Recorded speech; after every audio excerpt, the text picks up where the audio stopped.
Então, estou eu aqui de novo trazendo outro programa sem contexto. E hoje, na verdade, eu vou começar falando algumas coisas que se encaixam com o que eu falei no programa anterior, ao Sem Contexto 114. Então, como é um assunto muito doido, tipo, realmente uma das coisas mais birutas que eu me, já me atrevi a tentar expor na internet, arriscando parecer um maníaco. Então, eu aconselho fortemente que você ouça tudo o que foi dito no programa anterior, de preferência o programa inteiro, mas pelo menos tem que ouvir o que foi falado, sei lá, nos últimos 43 minutos, porque é um assunto tão doido que, né, como muitas das coisas que eu quero compartilhar aqui nesse programa, é uma enorme construção, é uma enorme contextualização, basicamente, cada um dos programas que eu faço é para fazer um tijolinho que leva em direção a outra coisa mais doida que eu quero expor, e para isso ter um mínimo de credibilidade, para a pessoa ter um mínimo de capacidade de ouvir o que eu estou falando e não me achar simplesmente um maníaco doido, sem qualquer critério na hora de estabelecer suas convicções e crenças, eu tenho que ir fazendo pouco a pouco, gradativamente, né?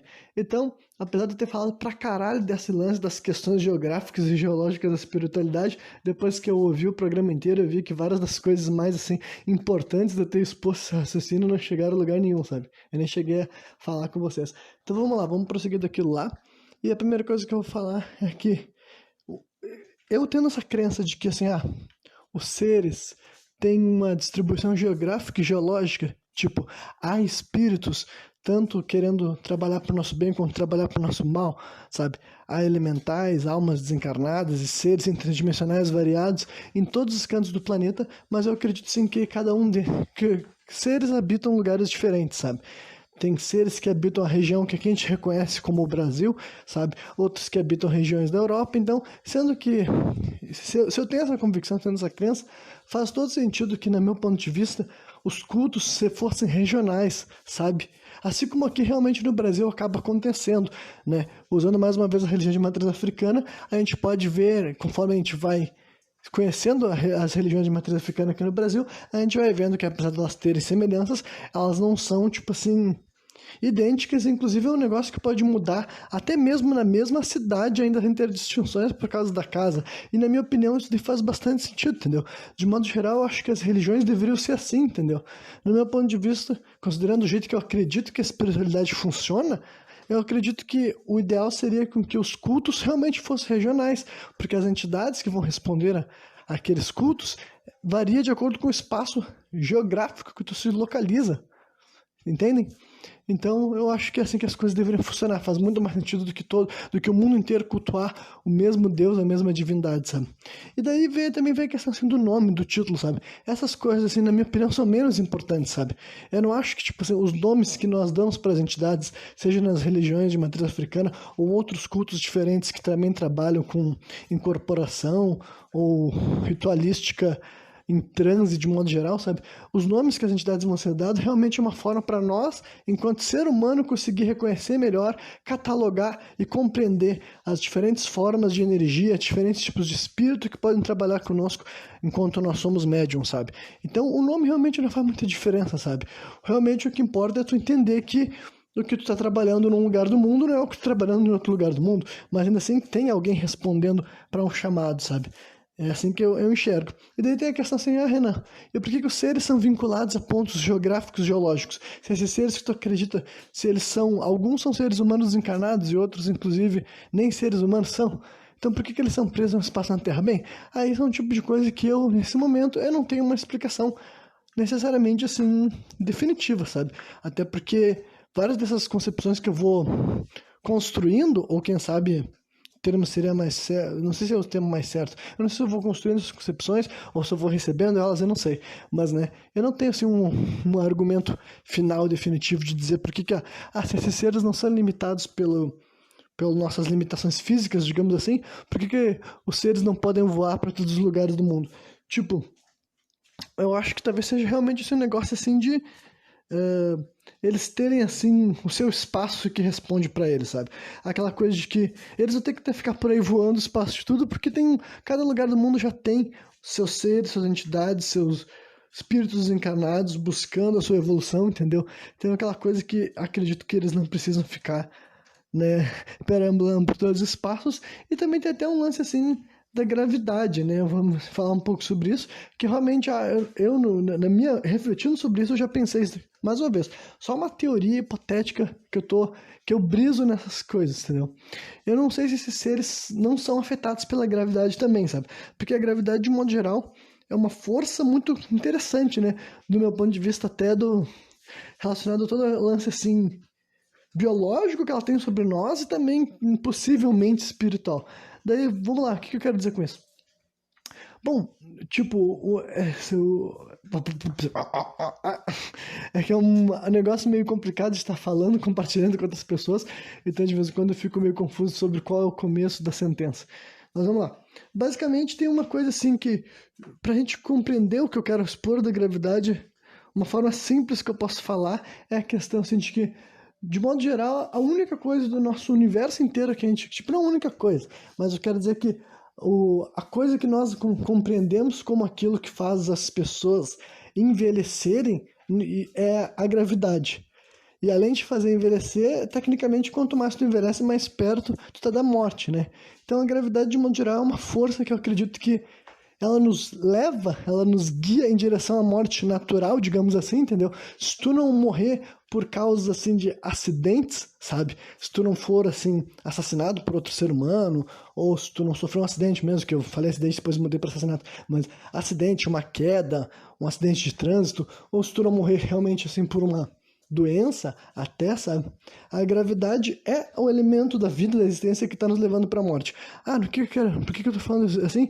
É que tipo aquele lance que vocês já viram, que vocês já viram não, mas talvez vocês tenham visto no filme Interestelar, que basicamente sem gravidade as pessoas não envelhecem, entendeu? Se tu não tá perto de um núcleo de terra grande o suficiente para exercer pressão gravitacional sobre o teu corpo, praticamente o que nós conhecemos como tempo, sabe, não vai agir sobre o teu corpo, sabe?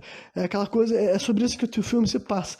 Para explicar melhor, digamos assim, que qualquer ser humano aqui nosso, que a gente conhece aqui no planeta Terra, sabe, tu tá com 25 anos de idade, tu passa 10 anos no espaço sideral, sabe, viajando numa viagem, obviamente. Se tu retornasse pra Terra, digamos assim, tu estaria exatamente igual a aparência que tu tinha quando tu deixou o planeta Terra, sabe? Mesmo que na prática, digamos assim, tu tenha passado por 10 anos, e que nem as pessoas que estavam aqui na Terra passaram por 10 anos, como o espaço que tu estava era algo que não tinha uma pressão gravitacional, é como se esse negócio que nós definimos como tempo não exercesse nada sobre ti, sabe? Tu é a mesma coisa. Então, se tu ficasse viajando pelo espaço sideral durante centenas de anos, tecnicamente tu não morreria, em questão, assim, de idade, até onde eu sei, sabe? Porque é assim que a gente, tipo, conseguiu ver que as coisas funcionam, né? Sobre isso que o filme Interestelar fala, inclusive, é tipo uma forma de viagem no tempo cientificamente aceita, sabe? É tu estar num lugar que a gravidade afeta menos o teu corpo. Então é aquela coisa assim, tipo, porque em alguns lugares, em alguns planetas, entendeu? O tempo passa mais rápido, sabe? Se a gente pudesse ir para Júpiter, por exemplo, em outros lugares do universo, do sistema solar, no caso, o tempo ia passar diferente de acordo com a massa do planeta, de acordo com a gravidade, entendeu? Então, de modo geral, eu defini que enxergo dentro de mim a gravidade como uma força entrópica, sabe? Como aquilo que está aqui no nosso... Tipo, a gente viver no planeta Terra faz com que a gente seja afetado por uma gravidade X, e através dessa gravidade X a gente define todo o nosso padrão de vida, sabe? A gente define a nossa expectativa de vida baseada na força gravitacional do nosso planeta, basicamente, sabe? Espero que vocês tenham entendido o que eu quero dizer com todas essas loucuras. Mas... loucura, tipo, eu tô falando de loucura, mas até onde eu sei, não tô falando bobagem, sabe? Até onde eu sei, eu tô falando muita merda aqui, alguém poderia me esclarecer, né? Mas, basicamente, então é isso aí, entendeu? De forma muito simples, eu comecei a brisar nessa ideia quando eu descobri aquela explicação que diz que, é como se o topo da tua cabeça fosse brevemente mais jovem do que os teus pés, sabe? Os pés do teu corpo é, é um pouco mais velho do que o topo da tua cabeça, porque ele está um pouco mais perto do núcleo da Terra, sabe? Então é uma maneira assim bem simplista de chegar nesse cerne. Então, enxergando a gravidade como essa força invisível que está nos fazendo caminhar em direção ao dia que nós vamos morrer, sabe? Eu acredito que a gente pode enxergar daí que talvez essa força também exista, afete outros seres de outras dimensões, basicamente, sabe? Não tem por que eu achar que esses seres que a gente que eu acredito, no caso, que a gente acredita, que eu acredito, eu não tenho por que achar que esses seres não são afetados pela gravidade também, sabe? Talvez eles não estejam afetados sobre nós, porque tem aquela coisa de que a gravidade é uma coisa que age feita a matéria, né? Mas o tipo de... do que esses seres são feitos, sabe? Se a gravidade tem efeito sobre a energia, acho que esse tipo de coisa a gente não tem uma forma ainda de identificar cientificamente, sabe? Acho que a gente consegue compreender até certa parte o que a gravidade é capaz de fazer na nossa vida, mas basicamente a gente não tem muita noção de tudo que a gravidade está afetando, eu acho, eu diria. Então, né, essa é uma razão pela qual eu acho que pode ser uma das razões pela qual os seres não perambulam livremente pelo planeta, sabe? Por causa que a gravidade também afeta eles, a gravidade também mantém eles vinculados ao espaço de terra, ao espaço geográfico que eles ocupam, né? E daí também eu mencionei no final daquele programa bastante lance assim, de sacrifícios. Eu vou fazer alguns esclarecimentos sobre aquela questão, assim.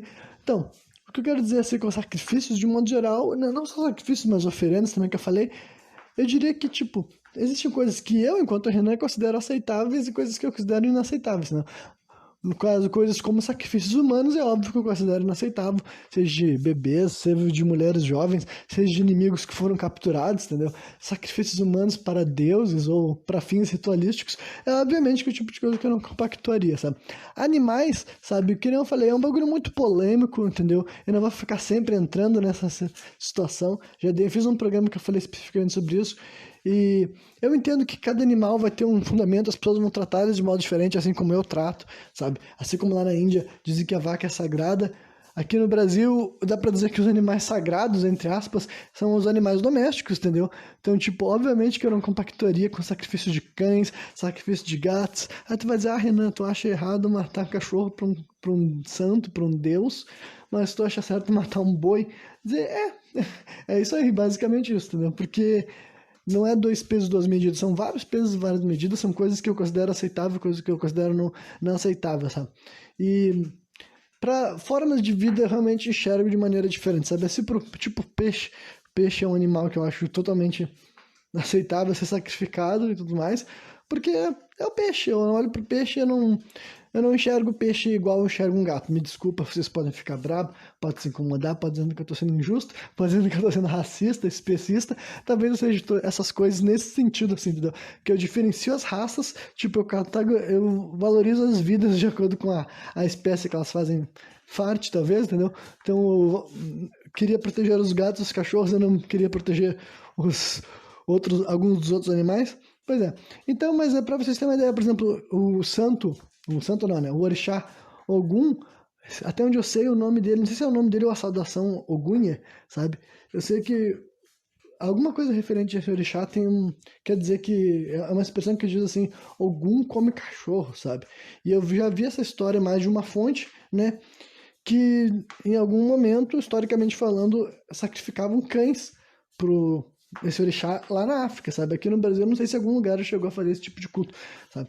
Mas, né? Então tem esse tipo assim de coisa que é um exemplo de coisa assim que eu posso dizer, eu não compactuaria se alguém quisesse ficar sacrificando cães para qualquer santos, para qualquer entidade de qualquer religião, sabe? Mas, né, basicamente também aí eu aceito que pessoas dividam de opinião comigo, sabe? Que as pessoas acreditem que é inaceitável, que é intolerável, sabe?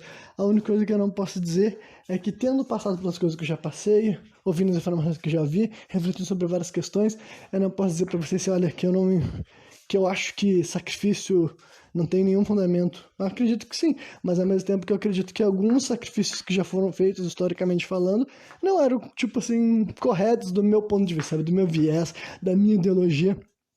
Daí, nesse momento, eu tenho só assim pra dizer que é o meu ponto de vista, sabe? Tem coisas que eu tolero, tem coisas que eu incentivo, tem coisas que eu aceito, outras coisas que eu não tolero, outras coisas que eu não incentivo, outras coisas que eu não aceito.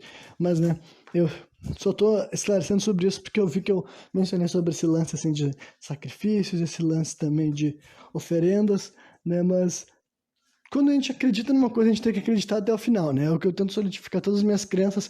Eu sempre tento, tudo que eu acredito, eu tento fazer que as minhas ideias se toquem, sabe? Eu tento não ter ideias, crenças, convicções que sejam completamente opostas ou até antagônicas, sabe? Contraditórias demais, Porque se eu realmente acredito nas coisas que eu falo, elas têm que fazer sentido dentro da visão macro, sabe? Eu não posso acreditar em duas coisas assim, tipo, eu não posso vir aqui falar que eu acredito que eu tenho carinho e respeito pela religião de matriz africana e ao mesmo tempo daí dizer que eu cago para a ideia de sacrifícios, que eu cago para a ideia de oferendas, porque daí eu vou estar sendo contraditório, sabe? Tipo, porra, então ou eu não entendo a religião africana, ou eu não entendo o lance da sacrifício, sabe? Então eu basicamente tendo experimentado, tendo barrado por rituais, né? E eu uso a religião de matriz africana como exemplo por ser aquela que eu tenho mais contato, sabe? E já fiz capítulos mais aprofundados sobre isso, de dizer que eu acho muito interessante como que essa religião se formou e se propagou e se manteve viva, e que eu acredito que ela vai continuar viva para sempre, sabe? Eu acredito que a gente vai conseguir criar a ideia de que aliás, acho que já existe a ideia de que é um patrimônio brasileiro, sabe? Mas eu quero dizer que eu não acredito que essa soberania, digamos assim, será ameaçada, sabe? Eu não acredito que a gente vai conseguir, tipo, que as pessoas vão conseguir fazer com que uma religião que já existe tipo, durante tanto tempo desapareça, sabe? Então eu acredito que realmente é algo que vai ser marco referencial do Brasil durante o resto da história desse país, sabe? E deixa eu ver o que mais, né? E também falando algumas outras coisas que afetam, assim, sobre o lance que eu falei tudo ali no final como é que é mesmo, das pessoas que negam a existência de energia e tudo mais, entra até no lance, assim, do que eu não tinha mencionado, mas até coisa, assim, de eventos públicos, sabe? De como que, quando a gente vai tendo essa noção de que coisas como palavras e movimentos criam, movimentam energia, sabe? Tu falar, tu cantar, tu vibrar, tu ter uma fonética específica na tua voz, emite uma energia, tu movimentar teu corpo, de certa forma também movimenta energia ou dispersa. Então, quando tu vai tendo essas realizações, fica muito mais fácil tu entender o propósito, tipo assim, até a existência de cultos e eventos de grupo de modo geral, sabe? Como, por exemplo, assim, a maioria das religiões atuais e passadas tinham cultos, né, com grupos, com várias pessoas, e tu entendendo que, não, se as pessoas emitem energia através da fala, através das ondas cerebrais, através do comportamento físico delas, e coisas como a dança, como o canto, e como meditação, e como o transe pode fazer teu cérebro vibrar numa frequência mais alta, então tu consegue entender que, tipo, várias pessoas com o mesmo foco, com a mesma união, integradas no mesmo ideal, não é à toa, e não é nem, tipo assim, mais do que à toa, não é tipo assim, chega a ser estúpido a pessoa sugerir que esses eventos de grupo não tenham efeito, sabe? Porque basicamente é até anticientífico tu acreditar que essas coisas não têm efeito. Tem gente que fica só naquela limitação de achar que é tudo poder da mente, mas tipo assim, cara, poder da mente não é só isso, entendeu? Porque ele tá fazendo de conta que é só, tipo assim, efeitos psicológicos. Ainda que fosse também teria efeito científico, porque, né, se a tua mente acredita como se estivesse acontecendo, mas além disso tem toda a carga energética por trás, sabe? Isso daí tem tudo a ver com até com aquele lance, assim, de dança da chuva, que é um bagulho que a gente via, assim, em desenhos animados e tudo mais, mas depois que tu vai vendo que os povos nativos tinham realmente danças feitas para, tipo assim, se relacionar com a terra deles de uma forma, assim, geológica e até magnética, sabe? Tu pode não acreditar, tu pode, tipo assim, achar que não tem, que não é, tipo assim, não tem como um grupo de pessoas dançando vai afetar o clima de uma forma significativa. Tudo bem, eu acho até legítimo, mas agora o ponto é que tu não pode ignorar de que havia um propósito que hoje em dia nós podemos entender por trás, sabe? A gente pode não tem como atestar a efetividade da dança, mas tu achar que as pessoas criaram essa prática simplesmente a troco de nada e isso daí se tornou uma cultura, se tornou um hábito, sabe?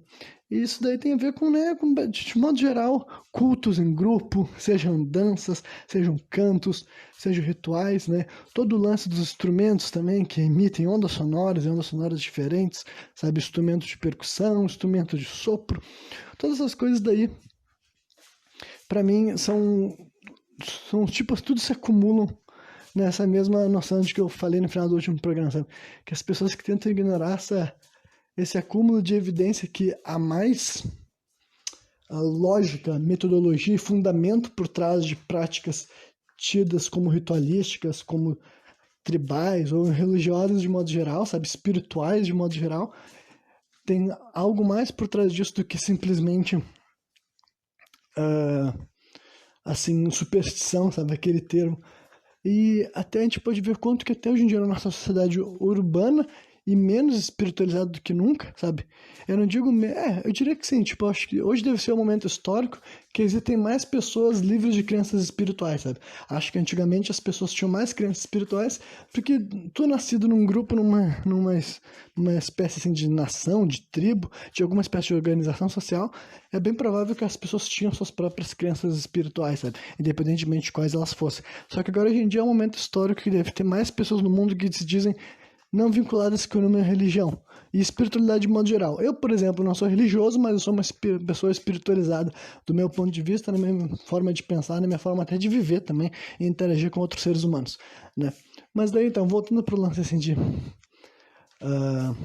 tá. Hoje, é um momento histórico que tem menos pessoas assim espiritualizadas. Ainda assim, nós temos eventos em grupo, eventos em largas escalas, que de modo geral eles até simulam, sabe? Eles são, assim, simulacros dessas práticas ritualísticas do passado, sabe? O que eu quero dizer com isso é que as pessoas ainda se reúnem para fazer várias coisas que são, tipo assim, dançar, cantar, ouvir música, e também até o lance assim, de usar substâncias psicodélicas, porque muitas substâncias psicodélicas também eram empregadas em rituais, sabe? Então, tipo assim, é curioso que quase, sei lá, desde que, eu não sei quando que é o momento exato que a civilização surgiu, mas vamos voltar para a nossa noção mais básica dessa ideia, de que a civilização surgiu basicamente entre 8 a 6 mil anos atrás, sabe?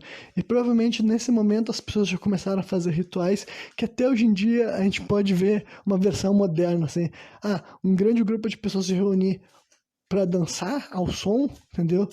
E tudo mais. Isso daí a gente vê ainda acontecendo, sabe? Um grande grupo de pessoas se reunir para vibrar dentro de um processo religioso, a gente também vê esse tipo de coisa acontecendo, sabe? Então, vários dos tipos de coisas que são, tipo, estiveram lá no momento que a sociedade se tornou, que a humanidade se tornou uma civilização, permanecem acontecendo até hoje em dia na versão menos espiritualizada, sabe?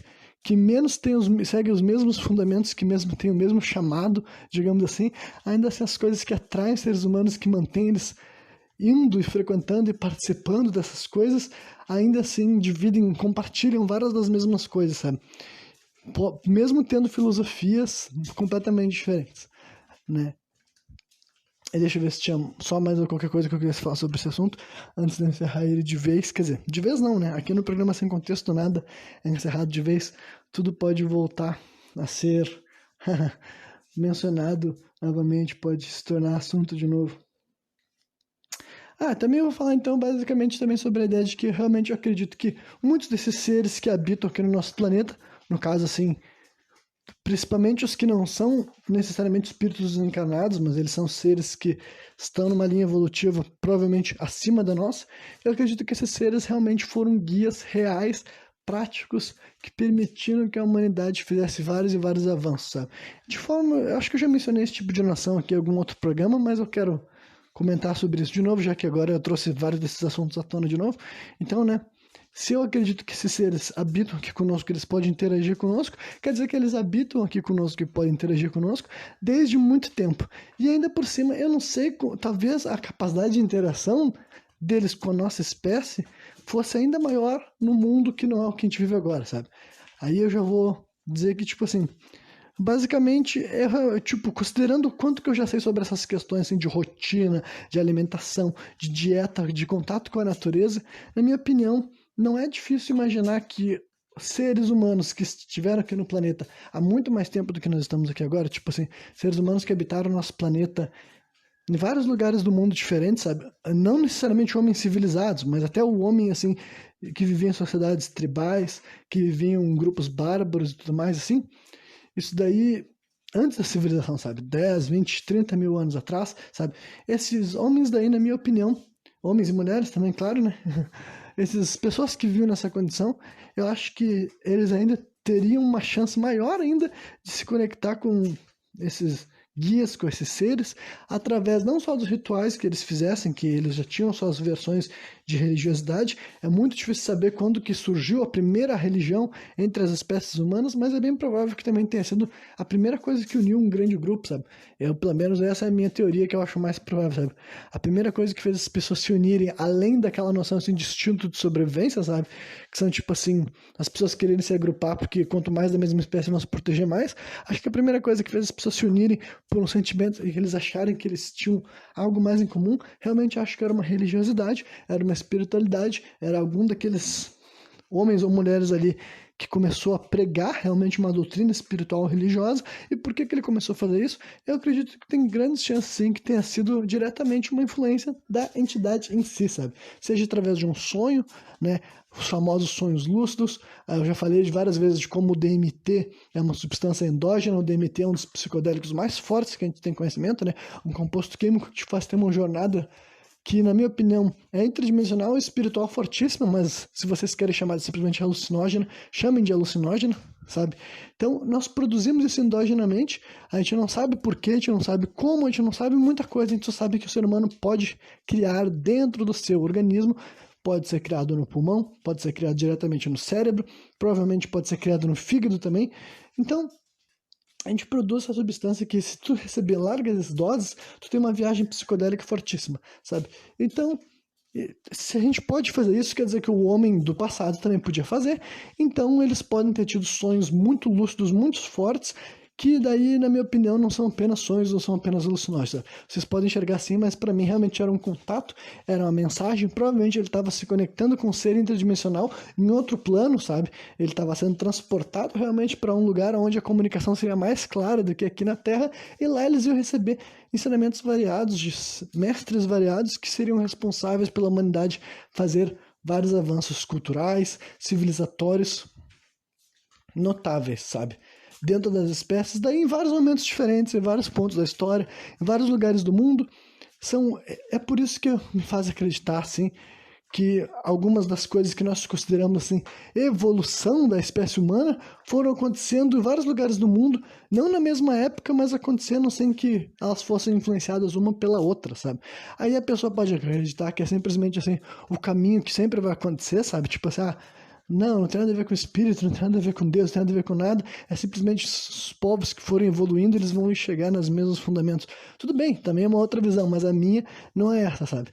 A minha é realmente assim, eu posso usar o exemplo clássico da ayahuasca, sabe? Que eu vou dizer assim, como que, mais uma vez, explicar por que eu acredito que a ayahuasca foi uma espécie de ensinamento que foi passado por guias espirituais para os povos nativos da floresta amazônica e transferir esse tipo de raciocínio para várias e outras coisas que podem ter acontecido na história da humanidade, sabe? Essa é aquela história de que a floresta amazônica tem uma variedade gigantesca de plantas lá, e no meio de milhões de combinações diferentes, porque para fazer a bebida da ayahuasca, tu tem que misturar duas plantas diferentes, né? Tu tem que misturar folhas de uma planta e esse pó de outra, sabe?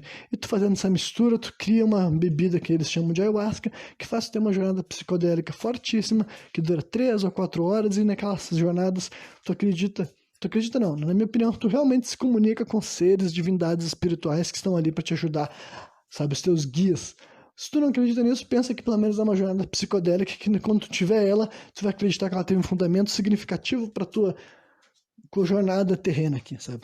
Então, eu acredito, para mim é muito mais fácil acreditar de que eles foram guiados, que eles foram instruídos por uma espécie assim de guia, de ser, de anjo, de espírito evoluído, de santo, como vocês quiserem falar, a misturar as plantas específicas e criar ayahuasca, sabe?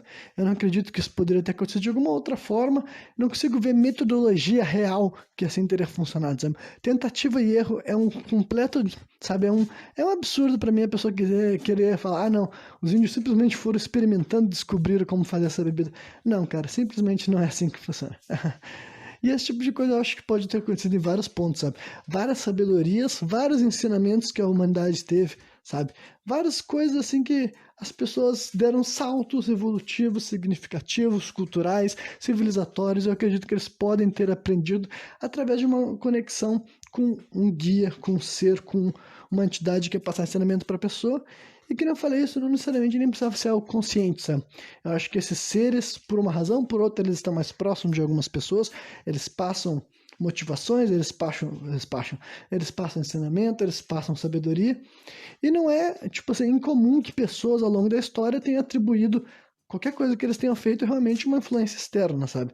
Muita gente relata que eles perseguiram tal coisa, que eles buscaram tal coisa, que eles queriam provar tal coisa, realmente por uma influência que eles vão dizer que veio através de um sonho, ou realmente é uma mensagem que eles receberam de algum ser, que daí eles podem até definir como anjos, como Deus, como alienígenas, mas daí para mim isso daí é indiferente, porque no final das contas é simplesmente uma mensagem que eles estão recebendo de algum guia que, olha, por que eles estão ajudando, por que eles fazem parte dessa jornada junto conosco, eu não sei, mas né.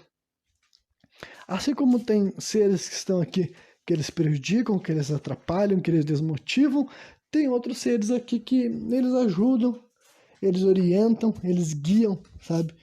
E né, basicamente daí é só a minha crença, sabe? A minha crença, a minha concepção de como as coisas funcionaram muitas e muitas vezes, sabe?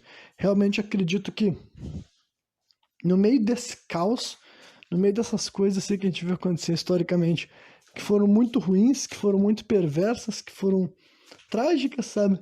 Ainda assim, no meio dessa loucura toda, coisas boas também acontecendo, pequenos avanços, pequenos progressos, pequenas inovações, pequenas revoluções culturais que a longo prazo significaram que a gente estaria no momento que, tipo, pode não ser o ideal, mas pelo menos nós estamos discutindo, refletindo, estamos pelo menos dialogando, estamos pelo menos buscando encontrar uma versão melhor do que nós já fomos no passado, sabe?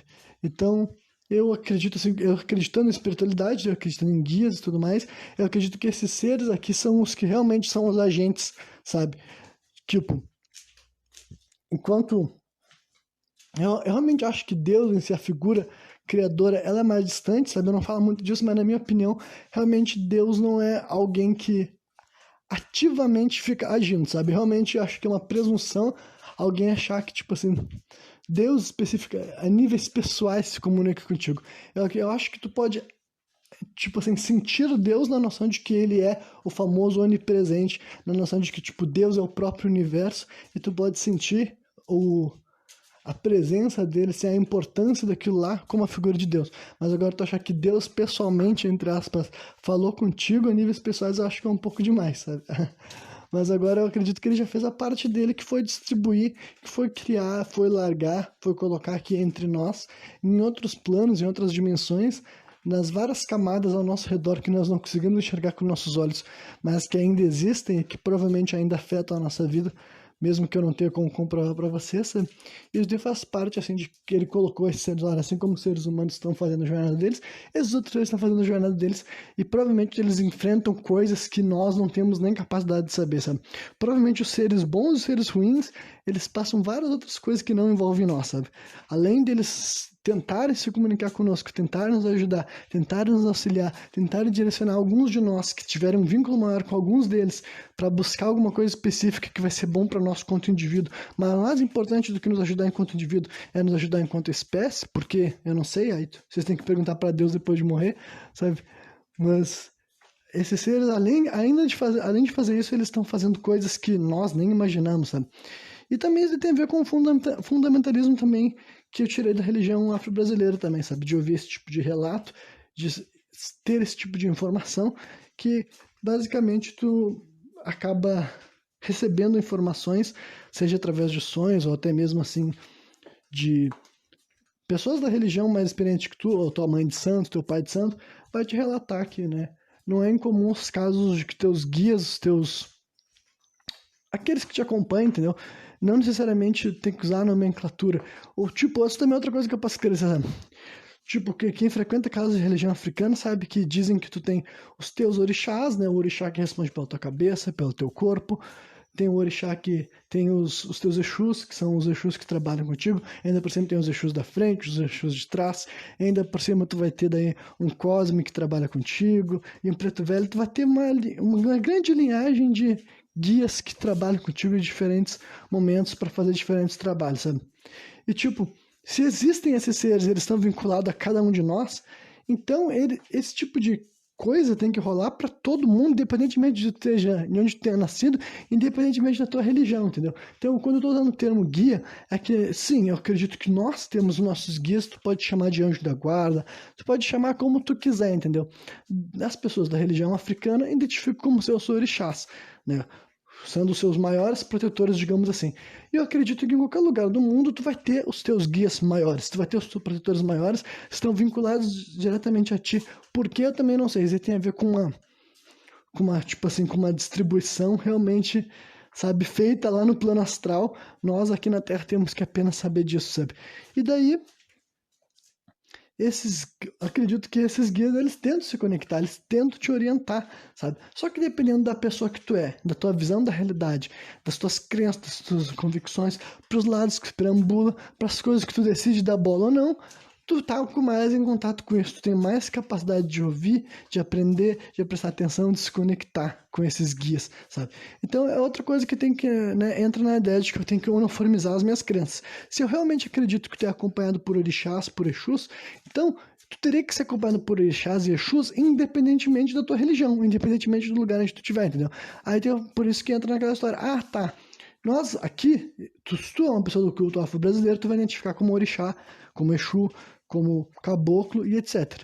Mas agora, se tu tivesse nascido em qualquer outro lugar do mundo, esse tipo de ser ainda estaria te acompanhando, sabe?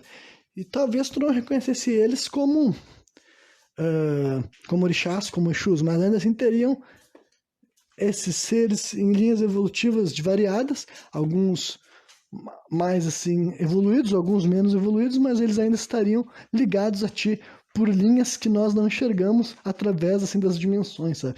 Através do cosmos, digamos assim, através do que eu acredito ser o mundo espiritual, sabe? Então, para concluir, esses seres, além de terem essa função conosco, eles ainda estão fazendo várias outras coisas que nem sempre eu sei o que está acontecendo, sabe?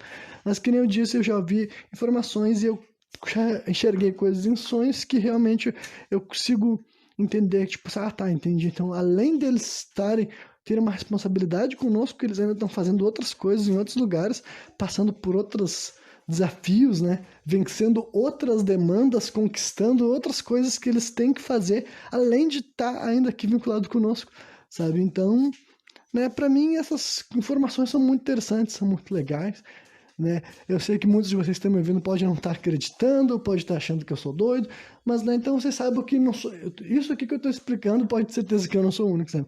Pode ter certeza que muitas pessoas também têm essas crenças, essas convicções, elas podem não ter refletido tipo assim, a níveis globais, que nem eu, sabe? Mas elas ainda assim, elas têm umas crenças que, tipo, no cerne ainda são muito similares às minhas, sabe? E mais do que isso, né? Eu acredito que além de ser uma crença, eu acredito que assim, as coisas são realmente assim mesmo, sabe? Minha opinião é o tipo de coisa. Eu não tenho como provar pra vocês, mas vocês também não têm como provar pra mim que não é assim, sabe? Então, totalmente de acordo que as pessoas me ouçam e não concordem comigo, mas ao mesmo tempo que se tu estiver me ouvindo aqui e acho que alguma coisa que eu tô falando tá fazendo algum sentido, presta mais atenção então, porque talvez tu tenha mais para descobrir sobre ti mesmo em alguns lugares que tu não está acostumado a olhar, ou algumas coisas que tu não está acostumado a ouvir e levar a sério, sabe? E agora que eu finalmente coloquei esse assunto para descansar, pelo menos temporariamente, eu vou transicionar para outro tópico e outro assunto que eu tinha guardado para comentar a qualquer momento é o que eu vou falar agora, que seria assim basicamente a minha relação com a televisão, né? O que eu quero dizer com isso é que já faz bastante tempo que eu não assisto televisão, seja televisão aberta ou televisão paga, né? Os canais fechados, digamos assim. Faz bastante tempo mesmo que eu não tenho uma antena dentro da minha casa, já deve estar beirando assim, sei lá, realmente uma casa de uns 11 anos ou 12, quem sabe. Eu acredito que eu parava para assistir televisão dentro da minha casa, tipo, ocasionalmente eu vou na casa de outra pessoa que tem uma televisão na sala ligada em algum canal passando algum programa. Isso daí acontece. Mas agora, dentro da minha casa, eu pensar assim, olha, vou assistir um programa de televisão, vou ligar uma televisão, sintonizar em algum canal para assistir algum programa que eu quero assistir. Isso daí já deve fazer realmente, a última vez que eu fiz isso, eu deveria ter 15 ou 16 anos, sabe? Faz bastante tempo e provavelmente nunca mais vai acontecer de novo, né?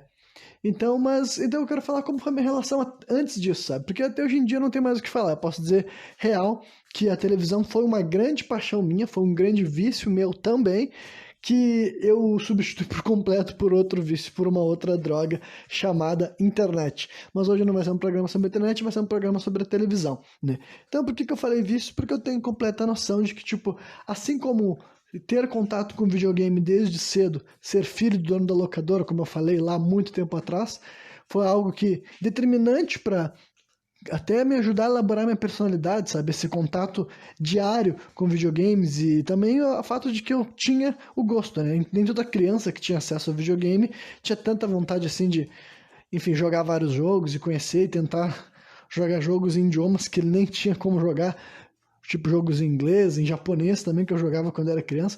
Então, mas essa infância que eu tive com o videogame foi importante para mim, mas ao mesmo tempo também o contato com a televisão também tem, né? Então, de modo geral, eu diria que muitas crianças foram influenciadas pela televisão ali, crescendo entre os anos 90 e os anos 2000, né? Eu nasci em 1993, então meu contato com a televisão, que eu falei que foi até os 16 anos, digamos que foi até 2009.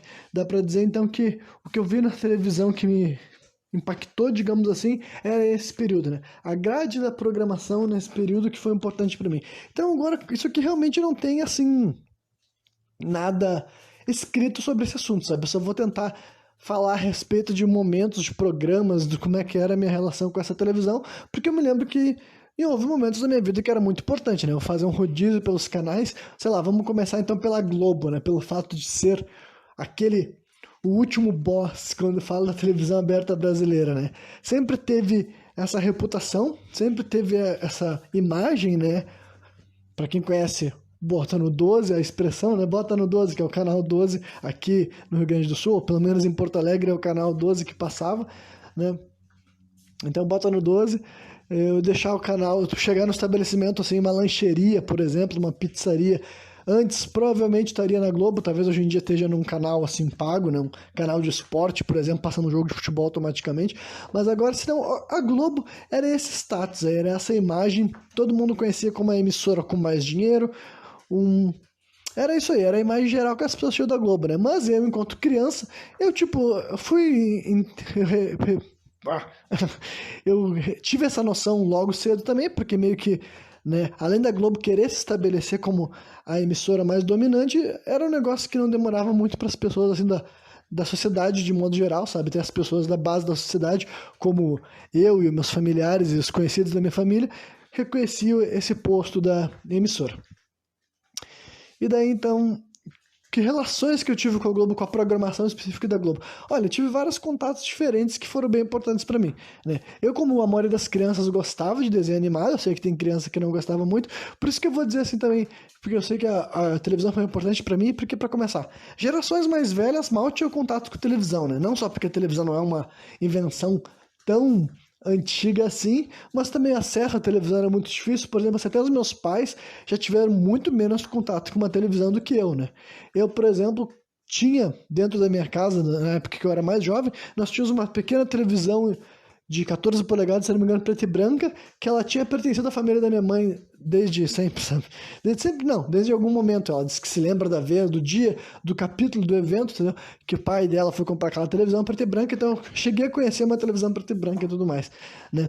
Mas de modo geral, na nossa casa quase sempre tinha uma televisão, sabe? Era muito raro não existir televisão nas nossas casas, e de vez em quando mais de uma, né? Provavelmente uma na sala, uma no quarto da minha mãe, por exemplo. E também quando meu pai tinha uma locadora de videogame, nós tínhamos várias televisões, né? Porque ele precisava deles para ligar os aparelhos dele. Então, eu já fui de uma geração já que era mais comum ali nos anos 90, digamos que muitas famílias brasileiras colocaram uma televisão a cores dentro das suas casas, né? Nem todas, mas muitas. E daí já fui uma geração que passou por isso. Tive a opção de ser uma criança que absorvia muito conteúdo da televisão, né? E de modo geral eu absorvia. Eu jogava bastante videogame, eu também gostava das minhas atividades fora da internet, como, por exemplo, brincar com brinquedos, com jogos manuais, brincar com outras crianças também. Honestamente, eu era bem diversificado no meu entretenimento que eu consumia enquanto criança. Mas agora tentando voltar para a linha de raciocínio, então a Globo, ela passava o quê? Desenho animado, pelo menos até um certo ponto, né?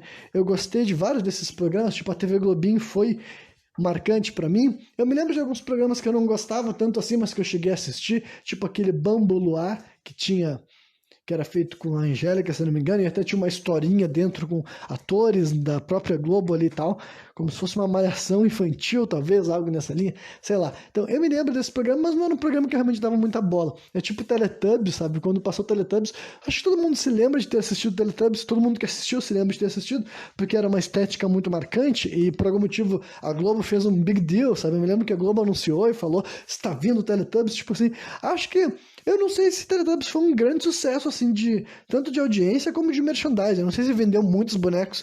Tipo, eu vi pessoas que tinham os bonecos do Teletubbies dentro de casa, mas não dá pra dizer que foi um grande, grande sucesso, sabe? Eu não posso dizer pra você assim, nossa, Teletubbies foi um sucesso por tudo quanto é lugar que eu andava, sabe? Não dá. O Teletubbies não foi uma galinha pintadinha, digamos assim. Até porque não tinha as músicas tudo mais. Foi uma péssima comparação, mas vocês acho que entenderam o ponto de que eu não tenho certeza de que Teletubbies foi uma sensação, sabe? Mas a Globo acreditava que seria, pelo jeito, né? Mas eu me lembro também quando começou a passar a versão do Sítio do Pica-Pau Amarelo da Globo, né, que eu já conhecia essa história, não me lembro de onde, eu me lembro por que eu já conhecia esse termo, porque é uma história bem famosa e bem antiga, mas a versão da Globo foi a versão que eu realmente viria a conhecer e tudo mais, e eu me lembro de quando vinha a primeira versão, a primeira temporada, e eu acho que eu até acompanhei durante algum tempo, né?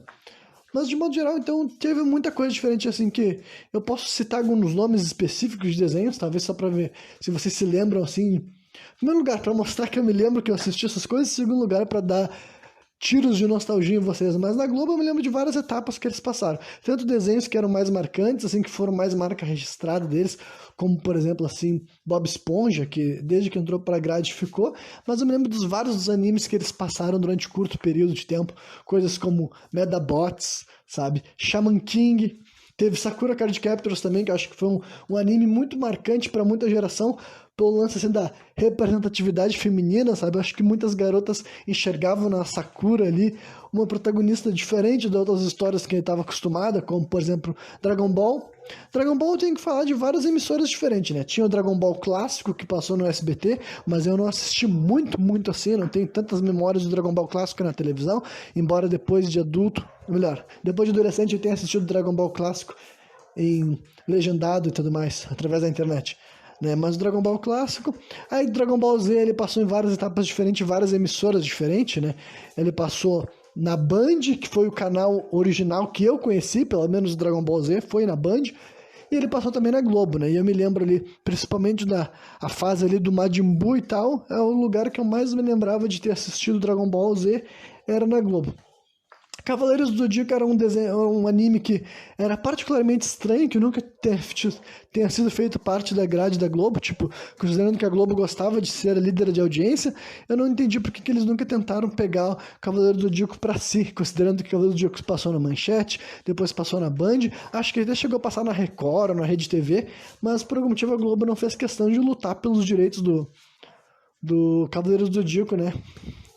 Pra quem não sabe, esse negócio de licença, ele funciona assim por dinheiro. Tu pega o direito pra passar no teu canal, sabe? Tu compra, tu paga pra alguém que é responsável pela distribuição daquele desenho ali no teu país, e tu compra o direito de dublar, o direito de passar no teu canal. Inclusive tem uma licença pro canal aberto e pro canal pago, né? A maioria dos desenhos, tipo assim, tinham... Vários dos desenhos mais famosos passavam na TV aberta em algum canal e depois passavam num canal pago também em outro canal diferente, sabe? Então tinha licenças variadas para tu pagar, né? Então, deixa eu ver aqui o que mais, assim, nomes. Ah, me lembro de desenhos, assim, como Hantaro também, né? Foi outro desses animes que passou durante um curto período de tempo que eu me lembro.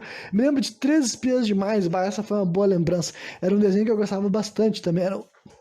Era outro desenho que entra nesse lance da representatividade feminina e que eu acho que eles também conseguiram fazer um bom trabalho em ser atraente para um público masculino, sabe? Por quê? Porque eu sou homem, eu via que aquelas personagens eram mulheres, elas tinham papos de mulheres e gosto de mulheres, e com certeza eu imagino que o apelo maior era pro público feminino, mas eu ainda assim eu me entretia, sabe? Então eu sou obrigado a imaginar que era um desenho bem feito, que ele conseguia ter, tipo assim, olha, vão ser personagens femininas com características femininas que o público feminino vai se identificar com maior facilidade, mas ainda assim vamos ter um ritmo que seja interessante, vamos fazer personalidades para essas meninas que sejam agradáveis de acompanhar, e honestamente eu considerava um desenho muito bom. Eu posso, tipo, eu não assisti depois de ter virado adulto, não assisti depois de adolescente não, depois de final da minha adolescência, sabe? Mas durante toda a época que eu assisti Três Espiãs Demais, eu assisti durante vários períodos diferentes, porque passou durante muitos e muitos anos. Vários episódios eu assisti múltipla vez, e eu sempre considerei um desenho assim com valor de entretenimento bem alto, sabe? Tipo, funcionava, sabe? Tinha uma métrica ali que era legal. Deixa eu ver o que é mais assim. Agora eu teria que ficar. Eu acho que eu já falei bastante nomes de alguns desenhos assim que marcaram. Talvez tenha alguns outros que eu quero revisitar, porque realmente esse é um assunto gigantesco que, tipo assim, só pra falar dos desenhos animados que passou na Globo, dá pro cara perder horas e horas, né? Mas era basicamente na parte da manhã que a Globo reservava esse horário assim tal, pra fazer esse tipo assim de programação, né? Agora, o que mais da grade da Globo que me marcou? Olha, posso dizer assim que os programas de comédia de televisão brasileira que são muito assim controversos, hoje em dia muitas pessoas julgam como cringe, mas eu também não sei o que eu acharia desses programas hoje em dia, sabe? Mas agora, realmente, enquanto criança, vários desses programas eu curtia, sabe? Eu lembro que Cacete e Planeta era um programa que eu curtia, eu fazia questão de assistir ele nas noites de terça-feira, eu dava risada, eu me divertia. Eu não sei o que eu acharia das piadas, eu não achei que eu acharia do conteúdo hoje em dia, em 2022, sabe? Mas meio que não faz tanta diferença, a não ser que eu faça questão de revisitar, mas eu não faço, pelo menos não por enquanto, né? E eu gostava também das séries da Globo, como assim, digamos, sitcom da Globo, sabe? Eu gostava de Sai de Baixo, eu gostava de A Grande Família, eu gostei até de Toma Lá da Cá também, que já veio um pouco depois, mas também era na época que eu ainda assistia televisão, né? Gostei de Toma Lá da Cá. Outros, assim, eu me lembro que eu não tinha tanta. Eu não gostava tanto de tipo assim, A Diarista. Eu não me lembro se eu gostava tanto de A Diarista, você acha que não? Sob Nova Direção também, acho que eu gostava mais do começo, depois eu achei meio tosco, né? Telenovela, nossa, telenovela é uma grande cultura da Globo, né? Pra quem não sabe, é o carro-chefe da Globo até onde eu sei, assim, durante muito tempo. Não sei se ainda hoje em dia é, por questão assim, de audiência e tudo mais, mas o grosso da Globo era a telenovela, né? À toa que eles tinham, assim, 4 telenovelas diariamente, sabe? A novela das 6, a novela das 7, a novela das 9, então 3 novelas. Mas geralmente eles ainda tinham, assim, uma minissérie que era basicamente na mesma estrutura, né? Mas pelo menos tinha a novela das 6, a novela das 7 e a novela das 8, que começava às 9 horas e tudo mais. Essas 3 novelas passavam diariamente na Globo, gravavam diariamente, sabe? Isso daí era o carro-chefe da Globo e também era um negócio só, tipo assim, a níveis globais. A níveis globais era só da Globo. Tipo, eu já vi pessoas da gringa, sabe? Atores de Hollywood, como, por exemplo, comentando a respeito desse sistema de novela, e não tem lá realmente, assim, exemplo, sabe? De uma indústria que faça tanta novela tão rápido durante tanto tempo, sabe? Com uma carga horária que nem a Globo faz. Realmente, ela é a indústria das novelas, sabe? Não sei nem se a Televisa, que é a gigante mexicana das novelas que o SBT... Que o SBT... É que eu tô aqui tentando evitar que meu gato faça lambança aqui, por isso que eu me distraio um pouco, né? Mas a Televisa, que é a gigante que faz a novela do SBT, sabe? As novelas que a SBT costuma comprar e dublar, sabe? As Maria do Bairro da Vida e coisas do tipo, né? E todas as várias novelas que foram feitas com aquela atriz, a Thalia. Então, né, a Rebelde também foi feita pela Televisa. Eu já tô falando do SBT também. Bom, é que, né, não adianta, o cara tenta deixar os bagulhos mais, assim, separados, mas é realmente um assunto muito amplo. Eu imaginei que entrar nesse tema sem ter muito direcionamento ia acabar ficando um pouco nesse estilo que eu faço, que fica devaneio, né? Então, telenovela, de modo geral, eu não era um grande consumidor de telenovela e foi um produto que eu vou fazer uma crítica, mas não uma crítica tipo assim, para pessoas que gostam, pessoas que assistem, não é problema outras pessoas gostarem, sabe? Vou explicar qual era a minha relação, sabe? De modo geral, não era meu tipo de entretenimento, sabe? O cerne das histórias quase sempre eram iguais, sabe? Era realmente aquele drama ali Era um casal heterossexual, sabe? E quase sempre era um de classe social oposta do outro, sabe? Ou era um homem rico se envolvendo com uma mulher pobre, ou uma mulher rica se envolvendo com um homem pobre, sabe? E a única coisa que mudava eram os entornos que tinha em cima disso, sabe? Era basicamente tipo assim, vamos mudar o cenário, vamos mudar a cidade, vamos mudar a época, vamos mudar a ambientação, mas era basicamente aquilo ali e tu sabia como é que a história ia se desenrolar, sabe? Ia ter um personagem que seria o invejoso da trama, sabe? Tipo, ia ter uma mulher que deseja o homem protagonista ou um homem que deseja a mulher protagonista e eles iam fazer várias coisas absurdas, tentar passar a perna e se meter no meio, ia fazer coisas por ciúmes e por inveja, e uns comportamentos assim muito desprezíveis, sabe? Era realmente a mesma receita de bolo repetida em diversas formas, realmente. Pra mim, pro meu gosto de narrativa, pro meu gosto de entretenimento, foi um negócio que se tornou muito chato, muito rápido, e simplesmente eu não queria, perder o interesse por completo, sabe? Mas eu me lembro de ter assistido, tipo, cenas de várias novelas, eu poderia listar assim, várias novelas que eu tenho imagens mentais, seja, sabe, Senhora do Destino, Celebridade, Mulheres Apaixonadas, Laços de Família. Aí, Chocolate com Pimenta, por exemplo. Alguns eu me lembro que eu gostava, pelo menos naquela época, eu identificava como novelas que eu tinha gostado. Como, por exemplo, assim, O Beijo do Vampiro, por razões óbvias, né? Quem me conhece sabe que eu sou ligado nessas coisas. Assustador, vampiro. Surpreendente que o Renan dava mais bola pra uma novela com essa temática, né?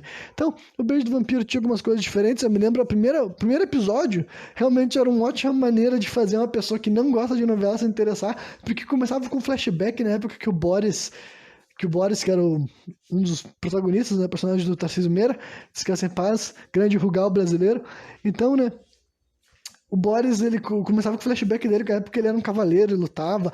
Tinha tudo umas tramas, assim, além de ter personagens vampiros, claro, né, por ser o Beijo do Vampiro, mas tinha todos, assim, alguns personagens diferentes. Tinha um cara que... Tanto é que eu guardo memórias dessa novela até hoje em dia. Eu me lembro, por exemplo, que tinha um personagem chamado Ezequiel, que ele era um caçador de demônios, assim, tal, que ele tinha uma espada de fogo ou de luz, ou algo nesse tipo, assim, que tocava um remix da música Padre Nuestro, quando ele aparecia, sabe, um remix que eu tenho no meu computador, inclusive, né, tinha abertura, que era aquela música Blue Moon, que era muito legal, né, e tinha vários vampiros diferentes, tinha o Nosferatu, que era feito pelo Neila Torraca, tinha o Tony Tornado interpretando um vampiro que eu não me lembro o nome dele agora, mas eu me lembro do vampiro. Enfim, era uma novela que naquela época me marcou, foi diferencial justamente por tratar de um tema que era um pouco mais...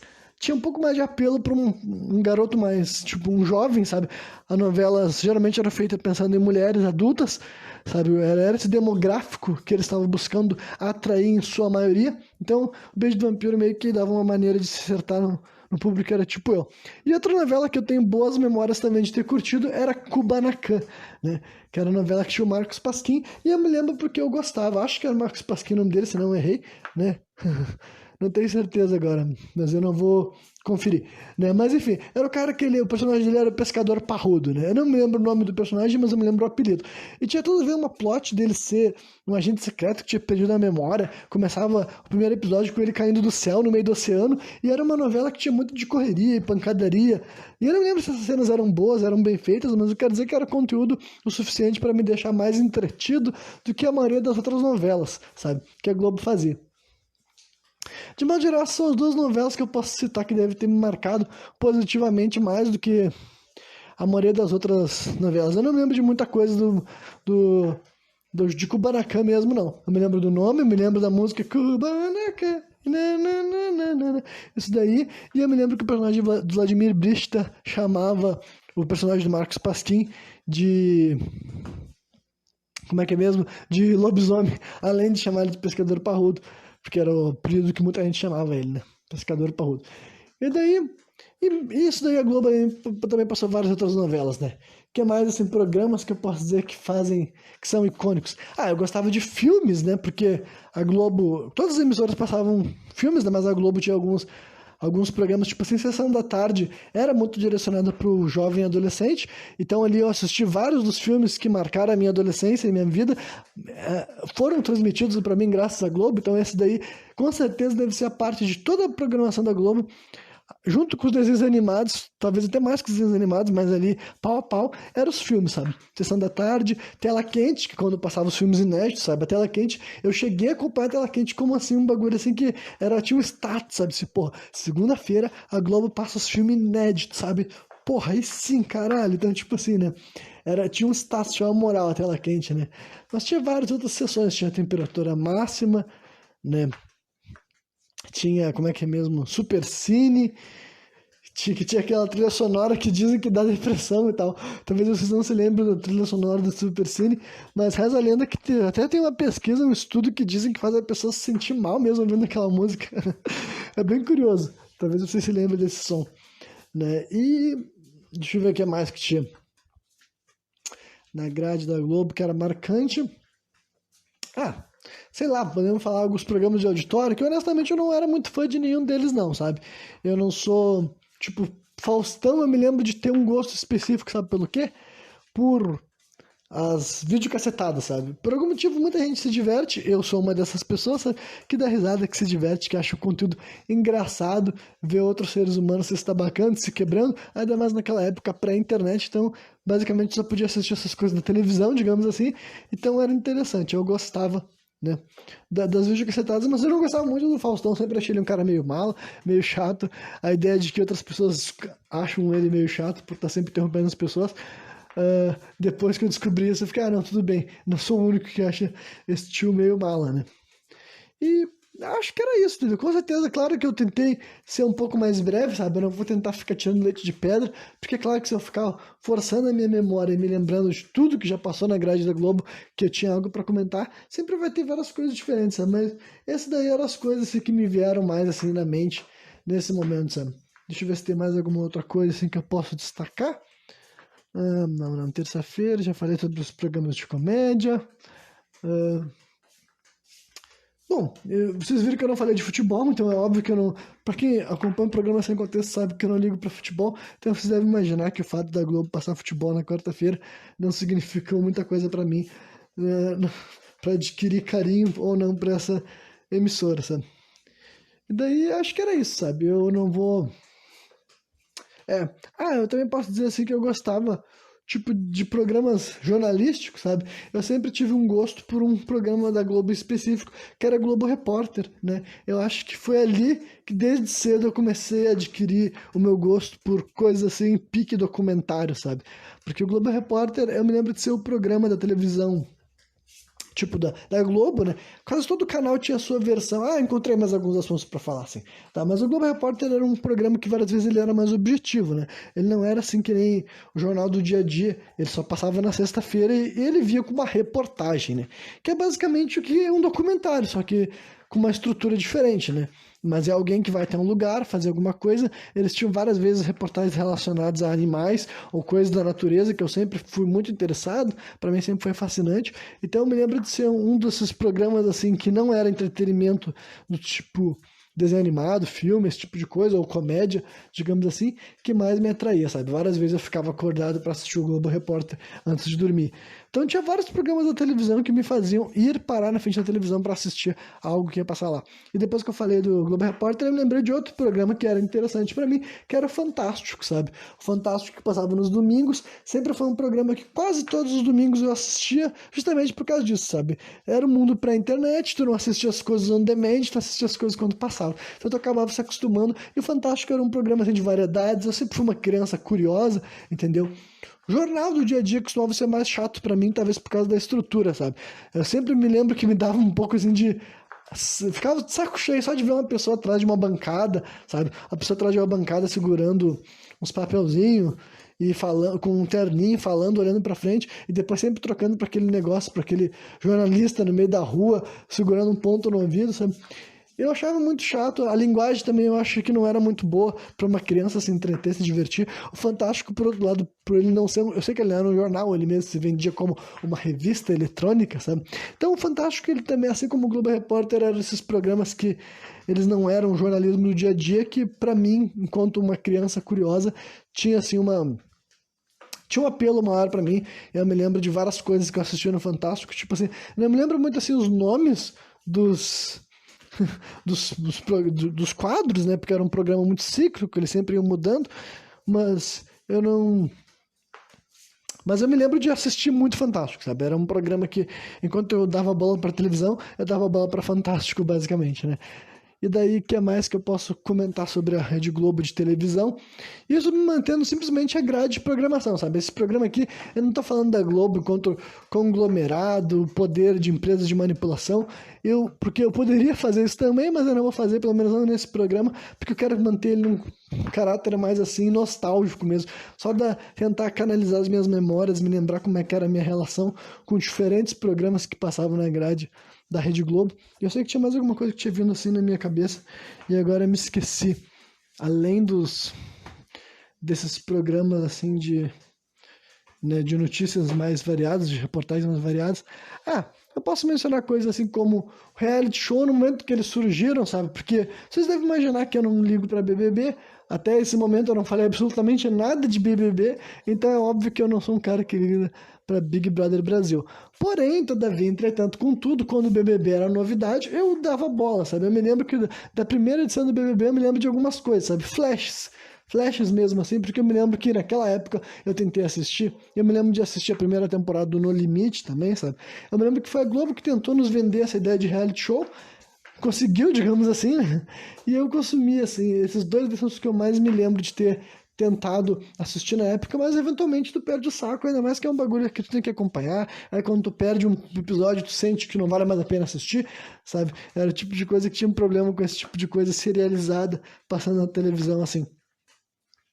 Porra, eu tô sentindo que tinha mais alguma coisa que eu tinha que comentar, cara. Tô sentindo que tem algum assunto que eu tinha pensado, separado na minha mente que eu queria falar a respeito, e daí depois eu não comentei na hora certa, e daí agora esse assunto se perdeu. Bom, eu não sei se eu mudo para outra emissora, porque eu já falei bastante da Globo, acho que já dá um programa. Me lembrei. Eu vou falar das duas coisas que eu me lembrei agora, melhor ainda. Então eu vou encerrar falando apenas da Globo e depois outro dia eu abro de novo essa caixinha de surpresas para ficar fazendo esse processo que eu fiz aqui com outras emissoras e tudo mais. Mas eu me lembrei, em primeiro lugar, do programa do Jô. Esse era outro programa que eu curtia na minha adolescência, na minha infância também e tal. Foi um dos primeiros programas assim, de entrevista que eu me lembro de parar para assistir, de gostar. Aprendi a gostar do Jô enquanto host. Sei que né, depois o tempo passou, fiquei sabendo mais sobre a figura dele, coisas que eu concordo, coisas que eu não concordo. Fiquei sabendo que ele tinha todo um background de humorista que naquela época eu não sabia.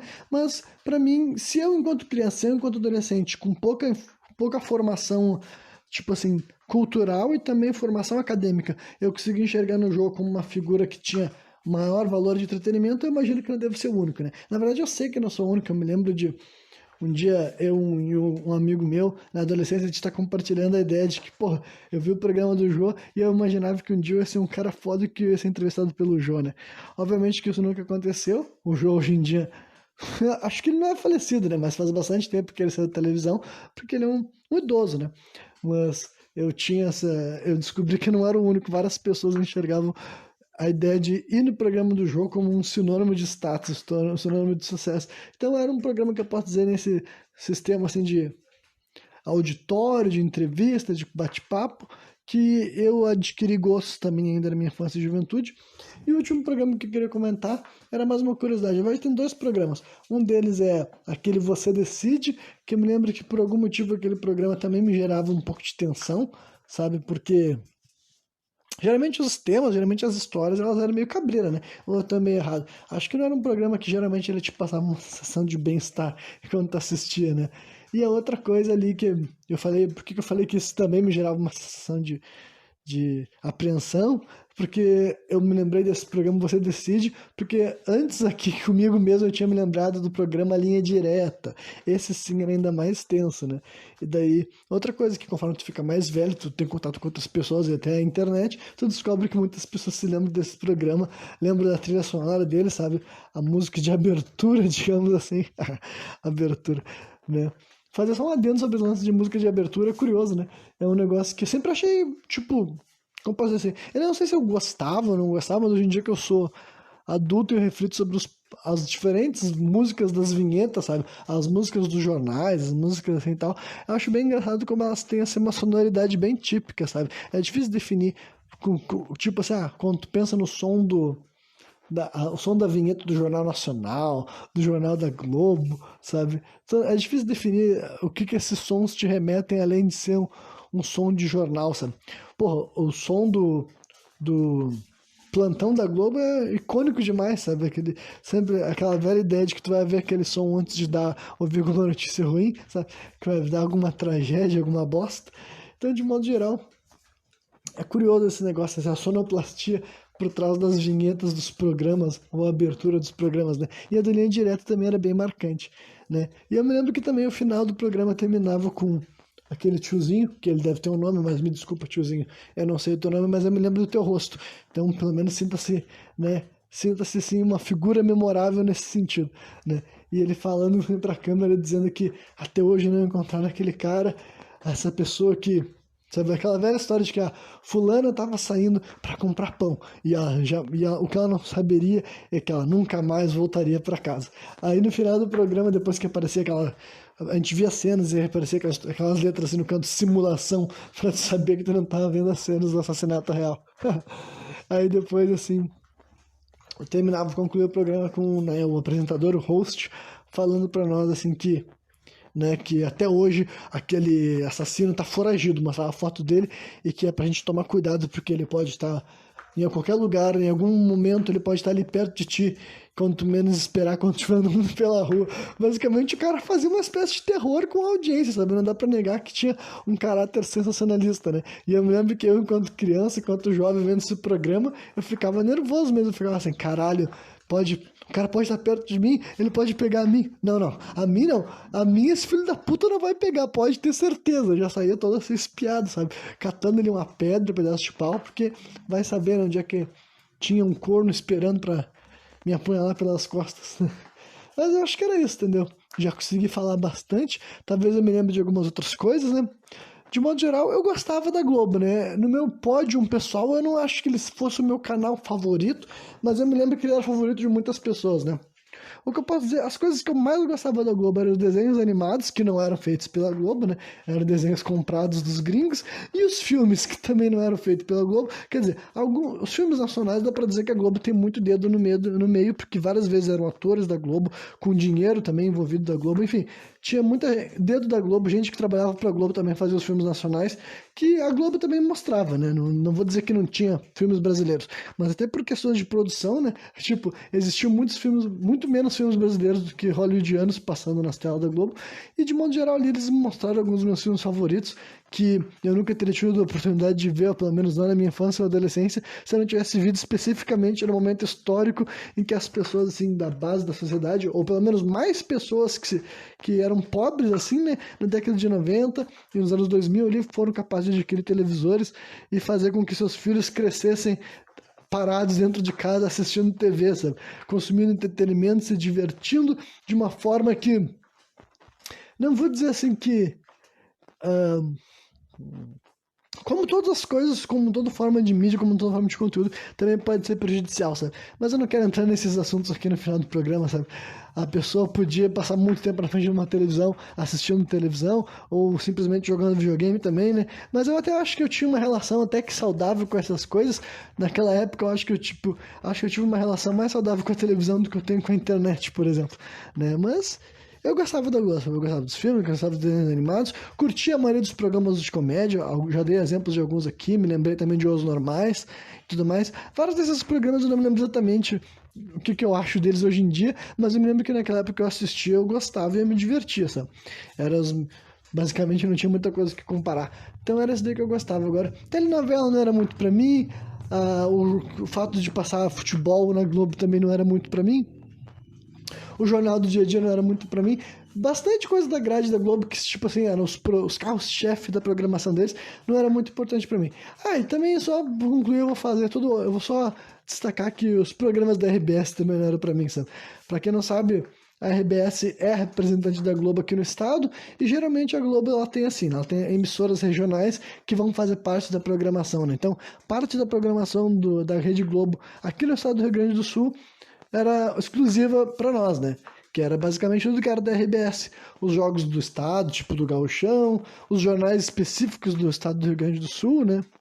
E outros programas, assim, tipo, eu me lembro daquele programa Patrola, sabe? Eu nunca assisti, isso é uma merda. Não quis ofender gratuitamente. Não sei se era uma merda, se não era uma merda, mas eu quero dizer que eu me lembro desse nome. Tinha as histórias curtas que de vez em quando eu assistia, e também, né, outros programas diversos, assim, sabe? Contos diferentes, sei lá. Tinha algumas coisas que outras que passavam que era especificamente aqui para o Rio Grande do Sul, feito pelo grupo RBS, mas honestamente eu não tenho muito o que falar sobre isso não, sabe? Era um bagulho que eu poderia assistir uma vez que outra, porque era o que estava ligado, de vez em quando ia parar na Globo sem querer, mas, né, eu não posso dizer que algo que era feito pela RBS me marcou profundamente, simplesmente era algo que eu sabia que existia e tudo mais, né? Então é isso aí. Provavelmente eu vou falar desse assunto em breve novamente, talvez não no próximo programa, porque eu também não sei qual vai ser a percepção do público de um assunto tão trivial quanto esse, mas sei lá, acho que para quem gosta de fazer esse exercício de reflexão, de memória, de nostalgia, tentar se lembrar de como era a tua relação com coisas que, tipo, para mim é muito distinto esses momentos da minha vida, sabe? Tinha um momento da minha vida que a televisão era importante para mim, que a Globo era importante para mim, que os programas que eu passava na televisão aberta eram importantes para mim e que realmente parte da minha rotina se estruturava ao redor disso, sabe? Eu tinha que me organizar, eu tinha que me lembrar do horário, das coisas que eu queria assistir. Isso era, de certa forma, também interessante na minha rotina, sabe? Mas chegou um momento que essas coisas simplesmente não eram mais importantes, eu simplesmente poderia deixar de assistir esses conteúdos e migrar para a internet e assistir tudo que eu quisesse na hora que eu quisesse com serviços on demand, e eu fiz isso, sabe? Então, eu tenho esses dois momentos. Teve um momento da minha vida, na minha infância e na minha adolescência, que a televisão era algo muito marcante, muito importante para mim, e eu consigo me lembrar desses momentos assim com uma nostalgia até boa e tudo mais, mas ao mesmo tempo que não vai voltar atrás, né? Não tem porquê eu em 2022 assistir as coisas fora da ordem que eu quiser, tipo assim, fora da minha necessidade, digamos assim, e atender às exigências de uma emissora, de uma grade, de uma emissora. Mas é isso aí, né?